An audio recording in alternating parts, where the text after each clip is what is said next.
Question number 40 करते हैं। Anyway company, three proposals were put forward for further consideration after a meeting of the executive directors of Enia company to discuss the future investment and financing strategy of the business. Enia company uh, is the listed operating in haulage and shipping industry. कुछ proposal दिए, मुझे करना क्या इन proposals का? Estimate and discuss the impact of each of the three proposals on the forecast statement of financial position, earnings per share, and gearing of Enia company. ओ भाई, तो बहुत कुछ करना है। तो सबसे पहले अपन क्या कर देते हैं पता है? अपन फाइनेंशियल स्टेटमेंट्स कॉपी पेस्ट कर देते हैं।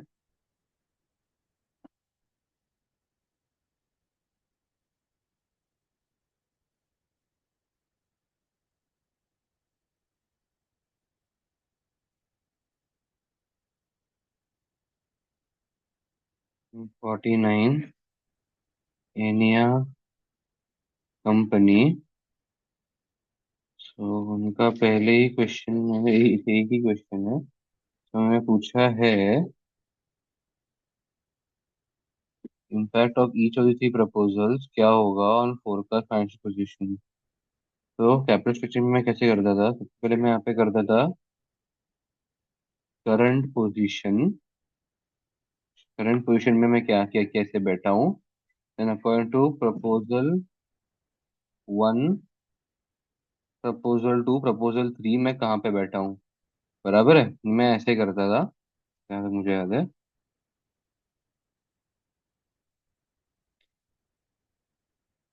ये हो गया। इसके बाद यहाँ पे सबसे पहले तो मैं यहाँ पे क्या कर रहा हूँ? मैं यहाँ पे कर रहा हूँ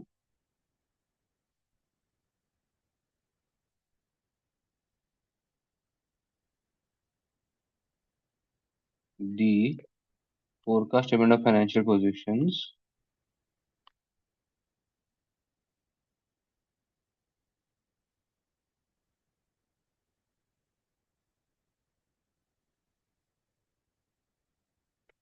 non current assets,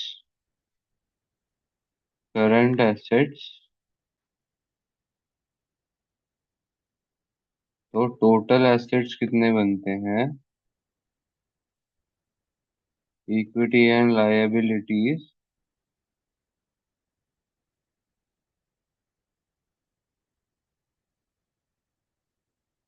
share capital, retained earnings, non current liabilities. फिर आता है, अरे अरे अरे, ये क्या हो रहा है मुझे बार बार इधर? फिर आता है करंट लायबिलिटीज।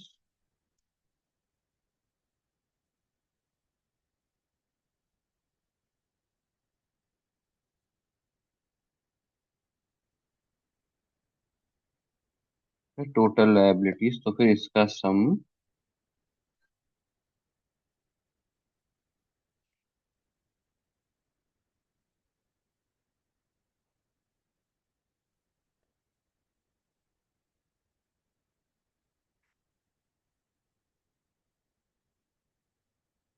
ठीक है, मैं बस यहाँ पे इसका डिफरेंस ले लेता हूँ अभी। मुझे क्या करना है? और एक प्रपोजल के चलते मुझे क्या करना है?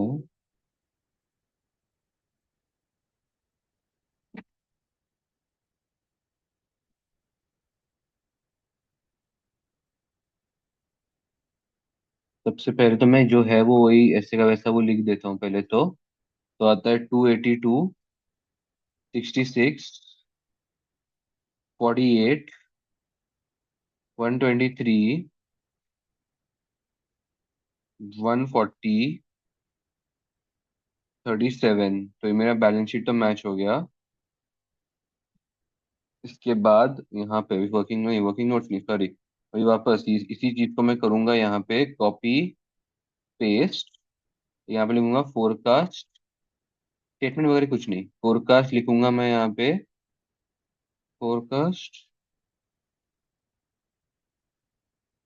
अर्निंग्स।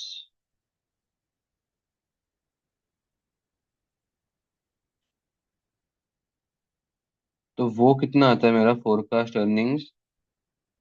देखो, Agena company's forecast after tax profit for the coming year is expect to be 26 million the coming year ना। तो earnings after tax which is यहाँ पे है 26, तो हर जगह पे 26 ही लिखूंगा, और यहाँ पे मैं लिखूंगा टोटल अर्निंग्स इफेक्ट,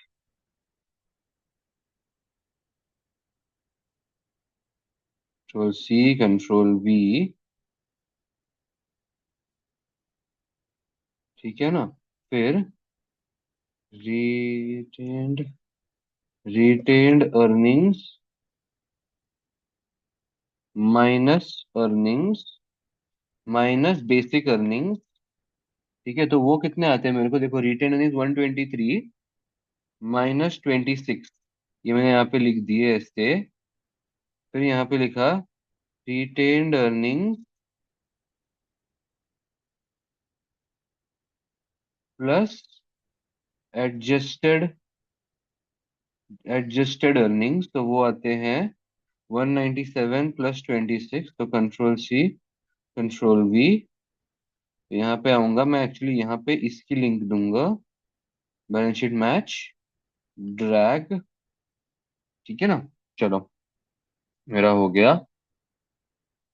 अभी सबसे पहला प्रपोजल क्या बोलता है? Proposal 1, to increase the company's level of debt by borrowing a further 20 million and use these funds to raise to buy back share capital. हाँ, मुझे करंट लेवल ऑफ डेट बढ़ाना है 20 से, तो इन्हें बढ़ा दिया। मुझे इसका शेयर कैपिटल परचेज करना है,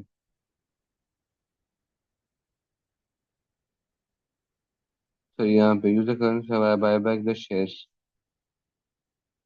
Enya company's forecast after tax for the coming year is about 26 million. Its current share price is 3.2 मिल 3.2 पर शेयर। तो देखो, जब भी हम शेयर को परचेज करते हैं ना, सॉरी बायबैक करते हैं ना, तो हमको बायबैक ऑफ शेयर्स, तो अभी ऐसे लिखने का कि the buyback of shares takes place at the current share price. तो कितना है? 3.2 है करंट शेयर प्राइस। 20 million मैंने रेस किए हैं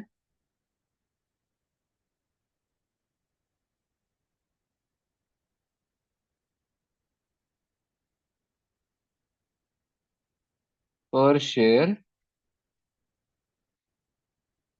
amount raised, number of shares 6.25। तुम्हें कितना शेयर कैपिटल, अभी देखना, शेयर कैपिटल की हमें कुछ तो वैल्यू दी होगी, 1 या ऐसा कुछ तो नहीं, 40 सेंट्स की दी, यहाँ पे 0.4 लिखूंगा। तो ये हो गया मेरा शेयर कैपिटल, तो वो हो गया 2.5। तो ये मेरा -2.5 से होगा, ठीक है। ये मैंने यहाँ पे लिख दिया। अभी, हाँ, अभी बाकी का जो है, this minus this this is my share premium, ठीक है ना। इसको मैं multiply by number of shares ही करूंगा, लेकिन इसको मैं अर्निंग्स में से माइनस नहीं करूंगा, इसको मैं इधर से ही माइनस करूंगा। ये क्या हो गया? इतने का वैल्यू, तो वो सेम वैल्यू पे आ जाएगा basically.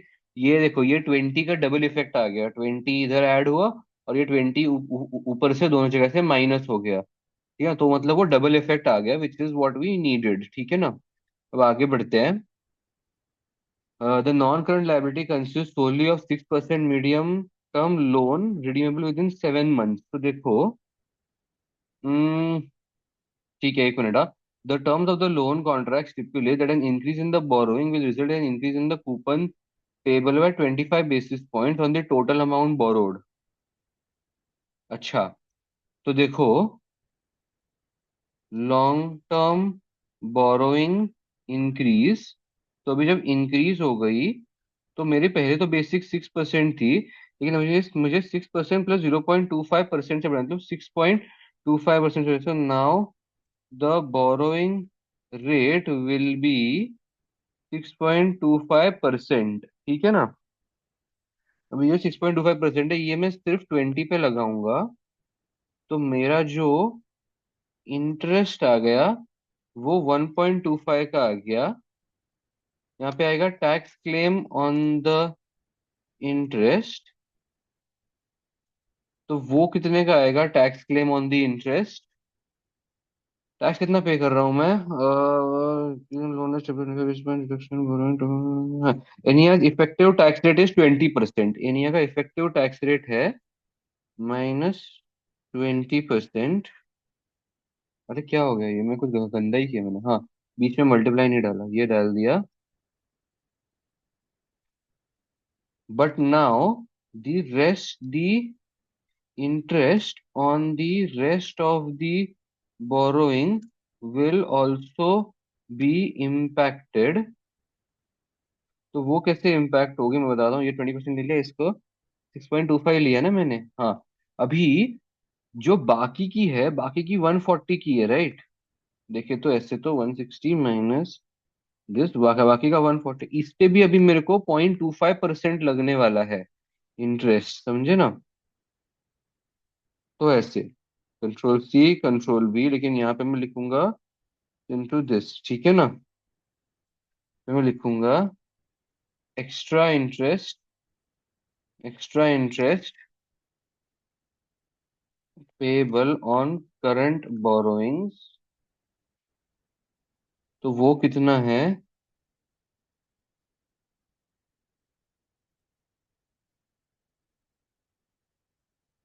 Tax claim on the interest, interest on the new borrowings, claim on the interest, अरे,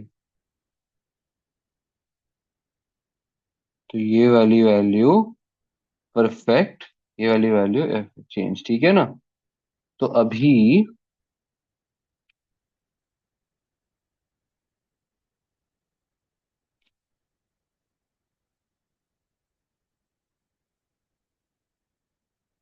एक मिनट, हाँ, only additions slash reductions in earning, मुझे वो भी करना पड़ेगा, बिकॉज मेरे को है ना बेसिकली कैश का वैल्यू जानना है ना। तो मेरा कैश का value will be this bracket के अंदर के सारी चीजें जो भी नेट इम्पैक्ट होंगे वो, ठीक है ना। तो मेरा कैश में ये वाला लिंक आएगा, प्लस मेरा करंट एसेट्स का लिंक तो आएगा, क्योंकि उसकी मेरे जो कैश होगा मैं उन्हीं से ये सारे इंटरेस्ट पेमेंट्स वगैरह कर रहा हूँ ना, वैसा है ये, ठीक है ना। फिर आगे बढ़ते हैं। अ, तो रिडक्शन इन द बोरोइंग, अगर मैंने लोन कम कर दिया तो मेरे को 15 बेसिस पॉइंट्स कम भरना पड़ेगा, ऐसा है वो। फिर the company estimated after tax return on investment is expected to be 15% of any new investment. तो वैसा तो मैं कुछ कर नहीं रहा हूँ, it is expected that any reduction in the investment would suffer the same rate, ठीक है। तो मुझे ऐसा कुछ नॉन करंट एसेट्स में तो मैंने ऐसा कुछ खासा बदलाव किया नहीं है, तो मैं 282 ही लिख देता हूँ।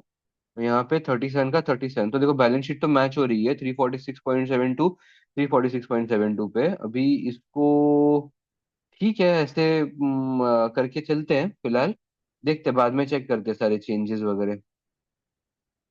Proposal to increase the current level of debt by borrowing 20 million and use these to invest in additional non-current assets in Holly strategic business unit, ठीक है। अगेन मैं देखो, मुझे देखो ये वाली चीज तो 160 की मुझे करनी ही है, ठीक है ना। तो बेसिकली मैं क्या बोलना चाहता हूँ, ये सब तो वैसे का वैसे आएगा यहाँ पे, है ना। ये सब तो बिल्कुल वैसे का वैसे आएगा यहाँ पे, इसमें तो कुछ बदलाव नहीं आएगा, ठीक है ना। ये मैंने कर दिया। इंटरेस्ट वगैरह पे सब सेम, लेकिन अभी मेरा ओनली चेंज पता है क्या आएगा, मैं बता देता हूँ। My only change will be, मैं करंट एसेट्स को ड्रैग नहीं किया ना, six plus this, six plus this, तो भी सेम ही है। तो अभी यहाँ पे 282 की जगह पे 20 ऐड हो जाएगा, बराबर ना, क्योंकि मैं 20 इन यूज कर रहा हूँ एडिशनल नॉन करंट एसेट्स में। तो अभी एडिशनल नॉन करंट एसेट्स, तो अभी मैंने कितने एडिशन किए हैं बेसिकली।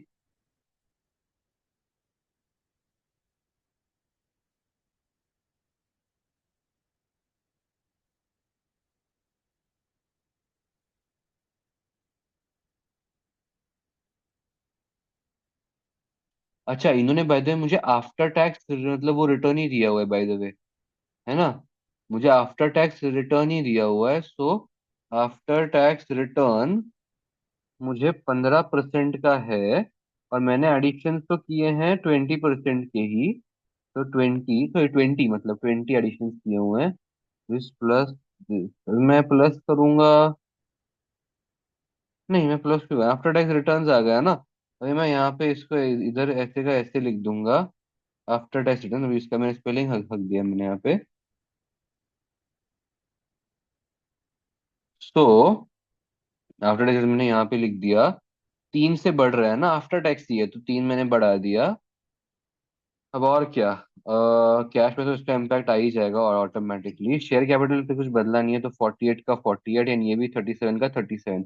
बैलेंस शीट फिर से मैच करिए, 39.7 टू 39.7, तो कुछ भूला नहीं हूँ। Non current assets solely consist of 6%, ये क्या था, मुझे वो मतलब इंटरेस्ट को बढ़ाना था, इंटरेस्ट बढ़ाया मैंने, हाँ वो सेम ही आया बराबर। ठीक है, गुड।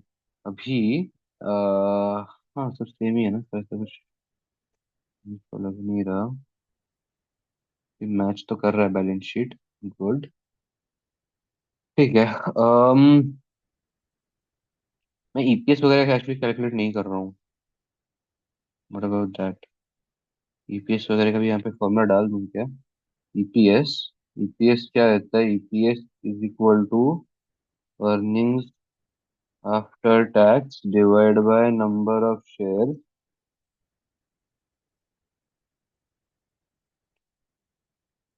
Number of shares. तो पहले नंबर ऑफ शेयर्स कितने थे, 48, 48 डिवाइड बाय 0.4, तो 120, मतलब मिलियंस है एक्चुअली, दिस इज एक्चुअली 4। तो अभी मैंने कुछ बायबैक भी किए थे, कितने बायबैक किए थे मैंने 6.25 नंबर ऑफ शेयर बायबैक किए थे। तो उसका इम्पैक्ट आ जाएगा क्या, अगर मैं ऐसे लिंक दूंगा तो, दिस डिवाइड बाय 0.4,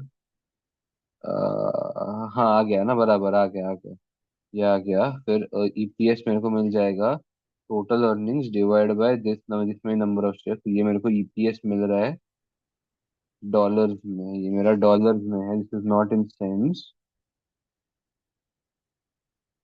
ये भी आ गया, इधर भी मैं कर सकता हूँ EPS calculate, why am I not doing it then, कर लेता हूँ कैलकुलेट, है ना।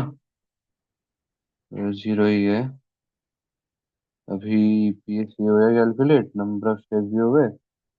गियरिंग चाहिए था ना उनको अभी खाली, all I needed was just gearing, but gearing as per market value चाहिए, कैसे चाहिए, gearing of इनिया,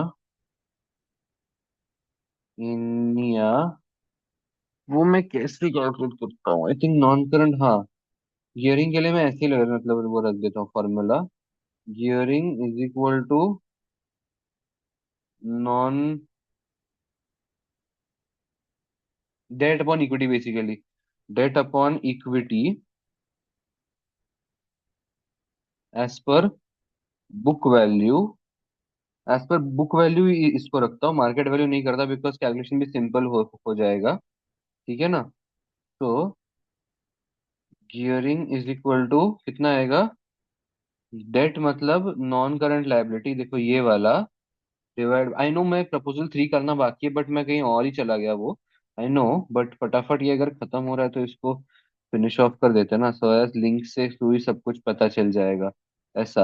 and then market value के थ्रू करना रहेगा, मुझे नंबर ऑफ शेयर्स मल्टीप्लाई करना पड़ेगा, तो वो बाद में करते हैं। देखते हैं उन्होंने पहले पूछा है कि नहीं, वरना प्रैक्टिस में फालतू में करने की पॉइंट नहीं है। पर एज पर मार्केट वैल्यू ये भी कर देंगे, चलो ये भी कर देते हैं। इक्विटी के लिए सबसे पहले हमको क्या करना पड़ेगा, equity as per market value, हमको क्या करना पड़ेगा, नंबर ऑफ शेयर्स इंटू 3.2, जो मेरा करंट शेयर प्राइस है वो, ठीक है। और वरना फिर बाकी की गियरिंग तो सेम ही है, तो again copy paste, however this formula won't work here, so अभी डेट कहाँ गया, debt non current liability divide by upon market value of equity plus retained earning,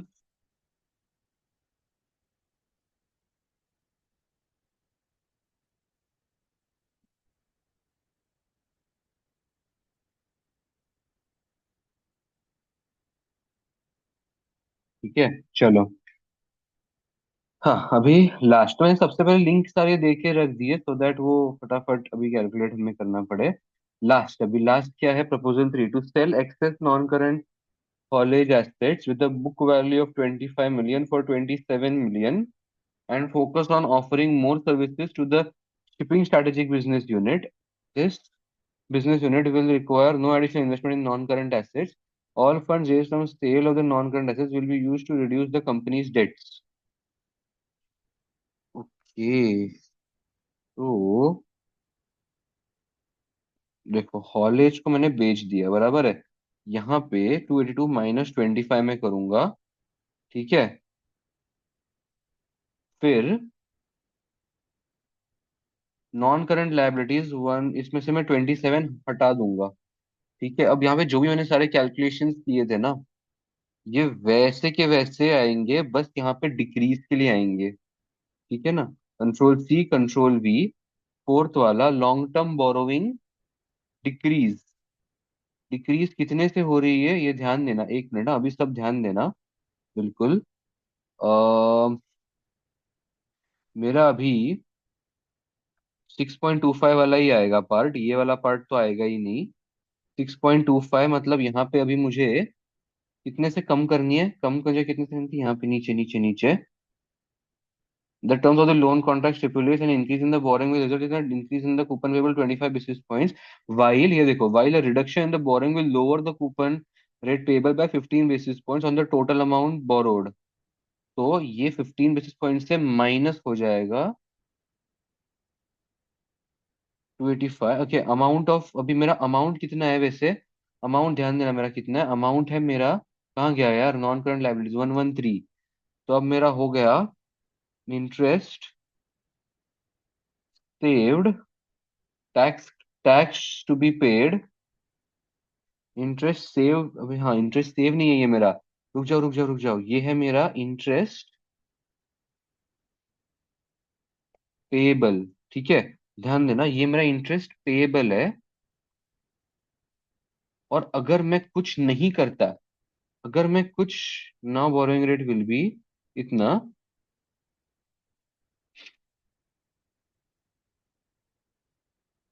old borrowing rate 6% का है, अमाउंट कितना आता है, 140 का आता है अमाउंट, ध्यान देना ओल्ड बोरोइंग रेट के हिसाब से 140 का आता है। तो इंटरेस्ट और टैक्स कितना आता है, this interest payable tax payable this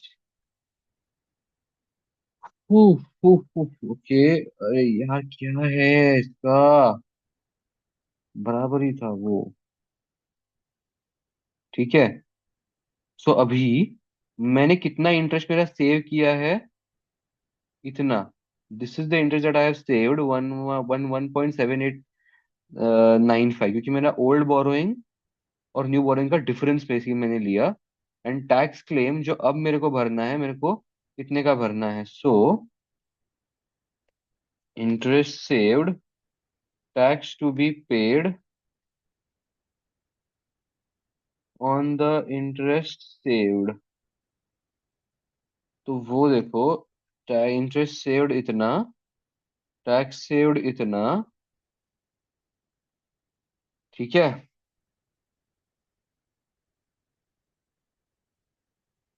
आ, हाँ ठीक है, हो गया ना। नहीं, ये बाकी है, reduction in non current assets. Reduction in non, अच्छा वैसे मैंने नेट इफेक्ट ही दिया ना, यहाँ पे नेगेटिव में इंटरेस्ट था, यहाँ पे पॉजिटिव में इंटरेस्ट बराबर। अभी बराबर किया ना मैंने, इंटरेस्ट सेव ही हुआ ना मेरा। कम मैं इंटरेस्ट दूंगा तो मेरा वो डिडक्शन कम जाएगा, हाँ मुझे ज्यादा टैक्स भरना पड़ेगा, ठीक है। अभी रिडक्शन है तो यहाँ पे रिडक्शन में कितने का कर रहा हूँ, 25 का कर रहा हूँ। 25 का कर रहा हूँ, हाँ 25 million का कर रहा हूँ। तो मेरे को 15% आफ्टर टैक्स रिटर्न कम आएगा। तो वो हो जाएगा आफ्टर टैक्स रिटर्न -3.75। ये हो गया, तो मेरे को मेरे टोटल अर्निंग्स यहाँ पे मिल गए। अभी हाँ देखो, नॉन करंट लायबिलिटीज कुछ बदला नहीं है, मुझे नहीं लगता कुछ बदलाव आया, तो इसको 37 ही रखता हूँ। शेयर कैपिटल बदल जाएगा 48 का। ओके, तो नीचे ईपीएस भी आ गया, सब आ गया, everything is done. Balance sheet नहीं मैच कर रही है, दो से नहीं मैच कर रही है, हाँ दो से नहीं मैच कर रही है ना। तो वो मेरा रिटर्न होगा basically profit. Profit earned on the sale. Profit earn on the sale मेरा कितना है यहाँ पे, दो का है ना, दो का, परफेक्ट दो का है। अब हो जाएगी बैलेंस शीट में, और नहीं हो रही, अभी ज्यादा आ रहा है। ये क्या हो गया। हम्म। हाँ एक्चुअली ना, दो का यहाँ पे, दो का ऐसा, मेरे को इसको 35 से माइनस करना पड़ेगा क्या, नहीं। नहीं, that doesn't make any sense, ये तो डबल हो जाए, ओ 35 से माइनस करना पड़ेगा मैच, बैलेंस शीट मैच होने के लिए, लेकिन ऐसा नहीं है। मैं 37 से ही माइनस कर, तो 27 से ही माइनस करूंगा। 27 से ही माइनस करूंगा ये वाला। यहाँ पे प्रॉफिट में से अर्निंग्स को ऐड किया ना मैंने। हाँ।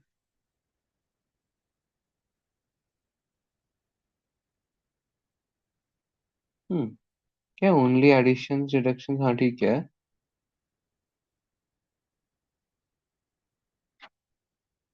चेक कर लेते हैं एक बार। ये छोटा सा ही है, तो वैसे ही छोटा सा ही है कुछ, तो वो चेक कर लेते हैं हमने ऐसा क्या मिस्टेक है वैसे तो।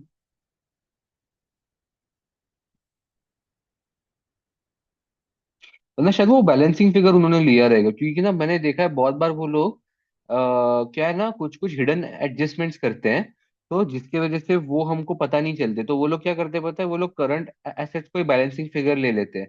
तो वो या तो मतलब बैलेंसिंग फिगर होगा, या फिर हमारी कोई मिस्टेक होगी। वो चेक कर लेते हैं। बैलेंसिंग तो वो करंट एसेट्स में हम एडजस्ट तो कर देंगे, उससे पहले चेक करते हैं एक बार, है ना। देखो ये वाला फर्स्ट प्रपोजल 346.72 मैच हो रहा है, 346.72 परफेक्ट है। अमाउंट भी सारे परफेक्ट है, मुझे लगता है 45.5, हाँ परफेक्ट है। सेकंड देखो 369.72, 369.72 परफेक्ट है। नेक्स्ट जो है वो है 320.62, सॉरी 68, 320.68 जो मुझे भी आ रहा है एक साइड पे, दूसरे साइड पे नहीं आ रहा है।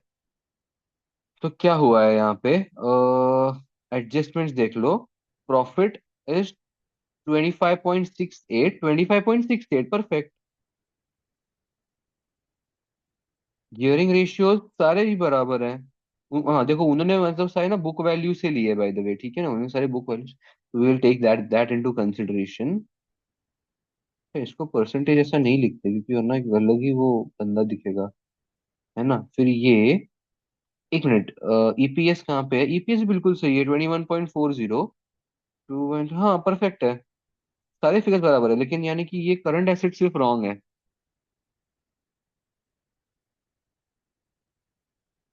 हम्म, देखो उन्होंने उस कुछ प्रॉफिट पे टैक्स पे करना है, ऐसा भी नहीं दिया है, ठीक है ना। तो don't get lost in that. इन्होंने करंट एसेट्स ऐसे ही लिया हुआ है।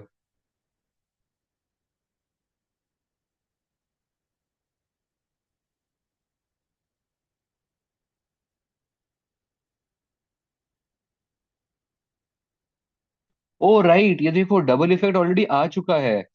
ये वाला जो कैश है ना, यहाँ पे देखो -2 होगा, क्यों बताता हूँ। डबल इफेक्ट ऑलरेडी आ गया है ना। नॉन करंट एसेट्स में मैंने यहाँ पे -2 किया हुआ है, और रिटेन अर्निंग्स में मैंने यहाँ पे 2 ऐड किया हुआ है।